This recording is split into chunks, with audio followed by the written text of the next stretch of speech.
ईश्वरा सर्वांना चांगली बुद्धी दे, आरोग्य दे, सर्वांना सुखात आनंदात ऐश्वर्यात ठेव, सर्वांचं भलं कर, कल्याण कर. नमस्कार विद्यार्थी मित्रांनो, आज आपण इयत्ता 9वीच्या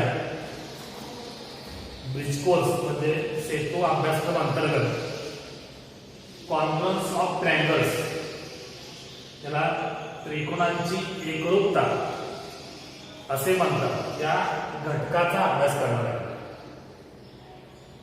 एकरूपता या नावातच आपल्याला त्या घटकाचा परिचय होतो. एकरूप म्हणजे तंतोतंत जुळणारे, त्याला आपण सेमीमध्ये कोइन्साइड म्हणतो. एका वर्गापर्यंत वस्तू ठेवल्या तर एकमेकांना तंतोतंत जुळतात, त्याला कॉन्ग्रुअन्स असे म्हणतात, एकरूप असे म्हणतात. First point is congruent segment, त्याला आपण एकरूप रेषाखंड म्हणतो. ऑब्झर्व दिस फिगर, सेगमेंट PQ हा रेषाखंड PQ आहे, त्याची जी लेंथ आहे ती 5 सेंटीमीटर आहे. सेकंड सेगमेंट RS, त्याची लेंथ 5 सेंटीमीटर आहे. आता बघा, दोन्ही तर रेषाखंड आपण 5 सेमीचे एकावर एक ठेवले तर ते दोन्ही काय होणार, तंतोतंत जुळणार आहे.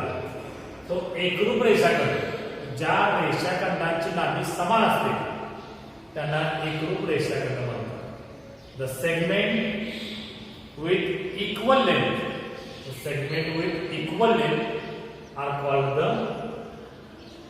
congruent segment. Then how to represent this congruent segment? Segment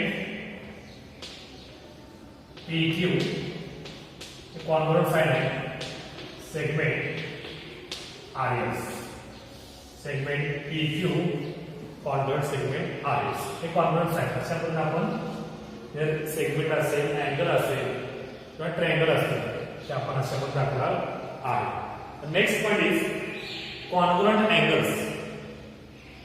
if you observe this figure, in this figure angle PQR is 50 degree. Angle PQR is 50 degree. Angle PQR is 50 degree. Then measure of angle XYZ. XYZ is equal to 50 degree. दोन्ही अँगलचे major equal आहे. So these two angles are called congruent angle. म्हणजे ज्या दोन कोनांची मापे समान असतात त्यांना एकरूप कोन, त्याला आपण कॉन्ग्रुअंट अँगल असं म्हणणार आहे. Represent this congruent angle, angle PQR congruent angle XYZ. Angle PQR congruent angle XYZ. The next point is the test of congruence of triangles. त्याला आपण त्रिकोणाच्या एकरूपतेच्या कसोटी असं म्हणतो. आता हे झालं रेषाखंड आणि कोन. Then how to say two triangles are congruent? आपण दोन त्रिकोण एकरूप आहेत आपण कसं म्हणू शकतो? त्यासाठी आपल्याला जे टेस्ट आहे, कसोटे, त्या कसोट्यांचा अभ्यास करायचा. त्याच्यापूर्वी आपण we know the triangle of 6 element. त्रिकोणाला 6 घटक असतात, 3 कोन आणि 3 बाजू. तर 3 कोन आणि 3 बाजू याच्यावरती डिपेंड असणाऱ्या कसोटे. First test is a side angle side. Side angle side त्याला आपण बा टेस्ट, त्याला आपण कसोटी असणार. बा कसोटी. ते काय करायचं मध्ये two triangles, triangle PQR, another triangle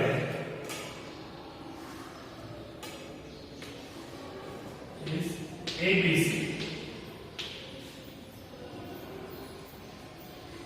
side A B congruent side P Q हे कॉन्ग्रुएंटचं एकत्रित चिन्ह आहे.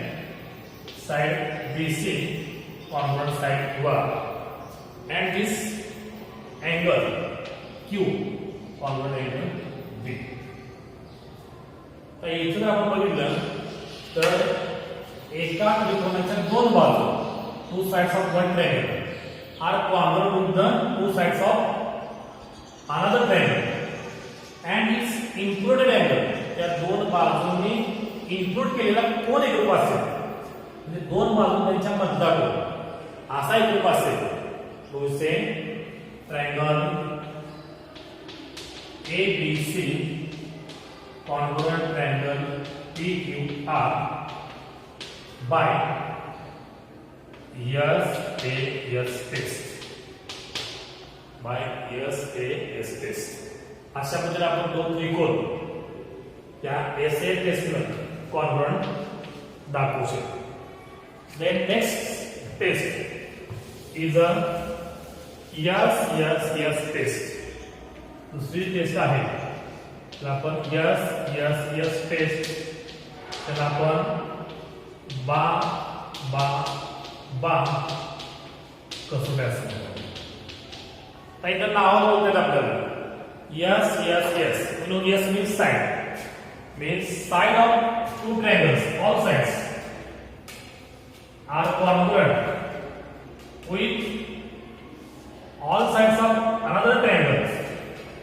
Then we say these two triangles are congruent by SAS test. Observe this figure. Side AB congruent, side XY. Side BC congruent, side YZ. Side AC congruent, side XZ. तर इथे तुम्ही बघितलं तर एका त्रिकोणाच्या तीन बाजू दुसऱ्या त्रिकोणाच्या तीन बाजूंची एकरूप आहेत.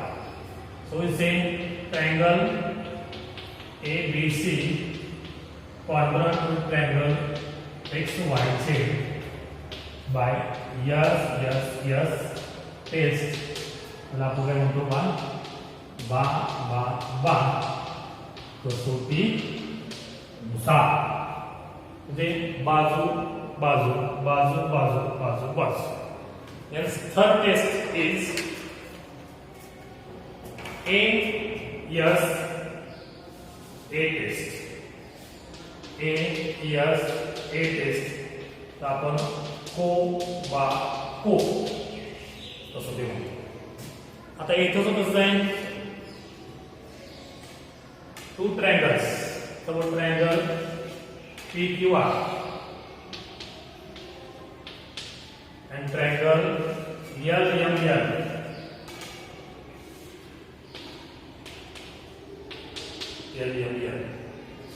The angle L congruent angle P, angle M congruent angle Q, आणि त्या दोन अँगलच्या मधली included side PQ congruent side LM असं असेल तर अँगल साइड अँगल म्हणजे बाजू कोण या कसोटीने दोन त्रिकोण एकरूप आहेत. म्हणजे triangle LMN congruent triangle PQR by ASA test म्हणजे कोण या कसोटीनुसार ते दोन त्रिकोण एकरूप आहेत. टेस्ट नंबर 4 जे आहे ती टेस्ट आहे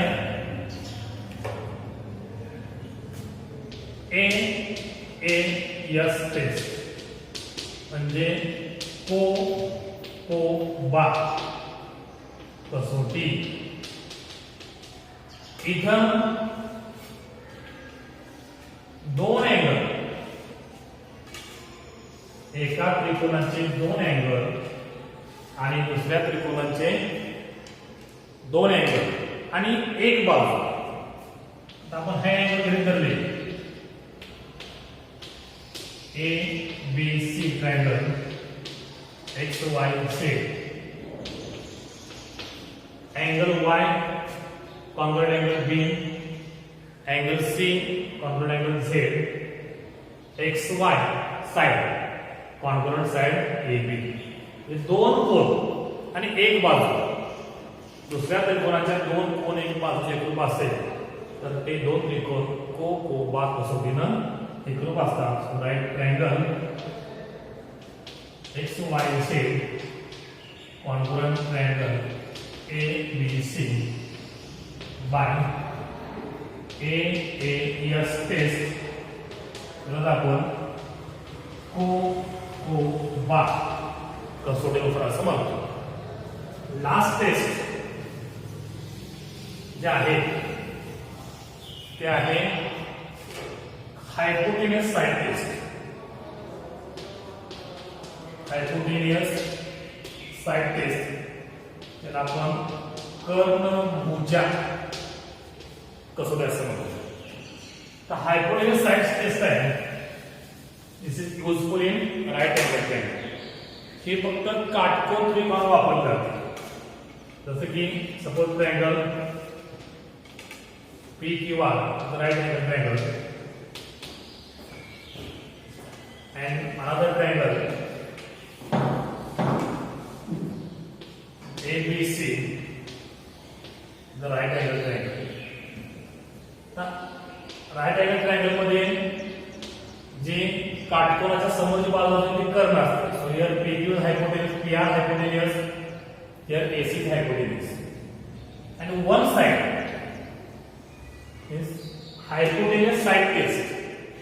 एक कर्ण आणि एक भुजा किंवा कर्ण आणि एक भुजा एका त्रिकोणाच्या दुसऱ्या त्रिकोणाचे कॉन्ग्रुएंट असतील तर ते दोन त्रिकोण हायपोटेन्यूस साइड टेस्टने कॉन्ग्रुएंट असतात. इथं AC कॉन्ग्रुएंट PR आहे, BC कॉन्ग्रुएंट QR आहे, अँगल B आणि अँगल Q कॉन्ग्रुएंट आहे. So right test triangle ABC congruent triangle PQR by hypotenuse side test याला आपण मराठीमध्ये कर्णभुजा कसोटी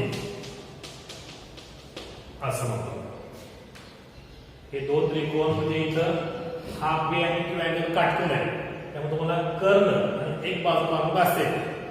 तिसरा घटक इथं अँगल क्यू आणि अँगल बी येतोच. त्रिकोणाच्या 6 घटकापैकी 3 घटक विशिष्ट अटीमध्ये एकरूप असतील तर या 5 कसोटीनुसार आपल्याला दोन ट्रायंगल कॉन्ग्रुएंट दाखवता येतात. ठीक आहे. इथं आपल्याला त्रिकोणाची एकरूपता आपल्याला समजतोय. याच्या आधारानुसार तुम्ही स्वतः तयार करा आणि सोडवा. धन्यवाद.